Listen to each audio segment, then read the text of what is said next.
সরকারি চাকরির বিভিন্ন সার্কুলারে অস্থায়ী শব্দটা তো প্রায়ই চোখে পড়ে তাই না? আর এটা দেখলেই কেমন যেন মনে একটা খটকা লাগে। চাকরিটা কি আসলেই অস্থায়ী? তো আর চিন্তা নেই, ইঞ্জিনিয়ার নেক্সট বিডির আজকের এই আলোচনায় আমরা ঠিক এই ব্যাপারটাই একদম পরিষ্কার করে ফেলব। চলুন সরাসরি সেই প্রশ্নটাতেই চলে যাই, যেটা সরকারি চাকরির আবেদন করার সময় প্রায় সবার মনেই ঘুরপাক খায়।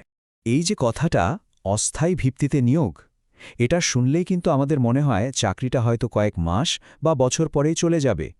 কিন্তু ব্যাপারটা কি আসলেই সেরকম? চলুন তো এর আসল মানেটা কি সেটা একটু জেনে নেওয়া যাক। আচ্ছা, প্রথমেই একটা ভালো খবর দিই। বেশিরভাগ সরকারি চাকরির ক্ষেত্রে এই অস্থায়ী শব্দটা কিন্তু মোটেও ভয়ের কিছু না। আমরা সাধারণত যা ভাবি, বিষয়টা তার থেকে অনেকটাই আলাদা। দেখুন, আসলে এই অস্থায়ী নিয়োগের মানে হলো আপনার প্রবেশনারি পিরিয়ড। মানে এটা হলো চাকরি স্থায়ী হওয়ার আগের একটা ধাপ।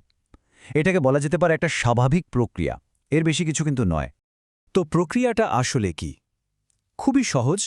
প্রথমে আপনাকে অস্থায়ীভাবে নিয়োগ দেওয়া হয়। এরপর আপনি 1 থেকে 2 বছর ঠিকঠাকভাবে কাজ করলে, মানে আপনার সার্ভিস সন্তোষজনক হলে আপনার চাকরিটা স্থায়ী হয়ে যায়। এটা একটা একদম স্ট্যান্ডার্ড প্রসেস। কিন্তু একটা কথা আছে, সব নিয়মেই তো কিছু ব্যতিক্রম থাকে তাই না? এখানেও ঠিক তাই। সব অস্থায়ী পদের ক্ষেত্রেই যে গল্পটা একই রকম হবে তা কিন্তু নয়। তাহলে সেই ব্যতিক্রমটা কি? সেটা হলো প্রকল্প ভিত্তিক বা প্রজেক্ট বেসড চাকরি। চলুন এবার এই বিষয়টা নিয়ে একটু বিস্তারিতভাবে জেনে আসি।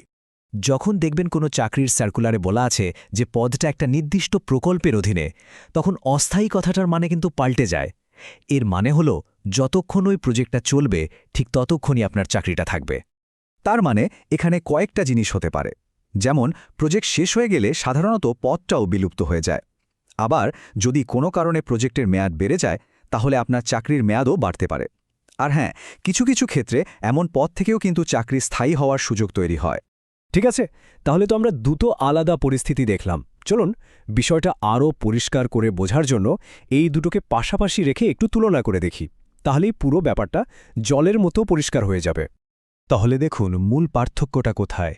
একই অস্থায়ী শব্দ, কিন্তু এর পরিণতি দুটো একদম ভিন্ন। একটা আপনাকে একটা স্থায়ী চাকরির দিকে নিয়ে যাচ্ছে, আর অন্যটায় আপনার চাকরিটা পুরোপুরি নির্ভর করছে প্রজেক্টের মেয়াদের ওপর। এখন সবচেয়ে জরুরি প্রশ্নটা হলো, আবেদন করার আগেই বা বুঝবেন কিভাবে যে কোনটা কোন ধরনের চাকরি? ঘাবড়ানোর কিছু নেই, এর উত্তরটা কিন্তু চাকরির সার্কুলারের মধ্যেই দেওয়া থাকে। যখন সার্কুলার পড়বেন তখন খুব ভালো করে খেয়াল করবেন শুধুমাত্র প্রকল্প মেয়াদে এই ধরনের কোনো কথা লেখা আছে কিনা, অথবা কোনো নির্দিষ্ট প্রকল্পের নাম উল্লেখ করা আছে কিনা। এগুলোই হলো সবচেয়ে বড় সংকেত, যা আপনাকে বলে দেবে যে চাকরিটা প্রজেক্ট ভিত্তিক। আসলে চাকরির সার্কুলারটা যদি একটু মন দিয়ে পড়া যায়, তাহলেই কিন্তু নিজের জন্য সঠিক সিদ্ধান্ত নেওয়াটা অনেক সহজ হয়ে যায়। এতে আপনার ভবিষ্যতের পথ চলাও অনেক মসৃণ হবে। তাহলে সবশেষে মূল কথাটা কি দাঁড়ালো? যে কোনো সরকারি চাকরিতে আবেদন করার আগে অবশ্যই পদের ধরনটা ভালোভাবে যাচাই করে নিন। নিশ্চিত হয়ে নিন যে এই চাকরিটা আপনার দীর্ঘমেয়াদী কেরিয়ার প্ল্যানের সাথে আসলেই খাপ খাচ্ছে কিনা।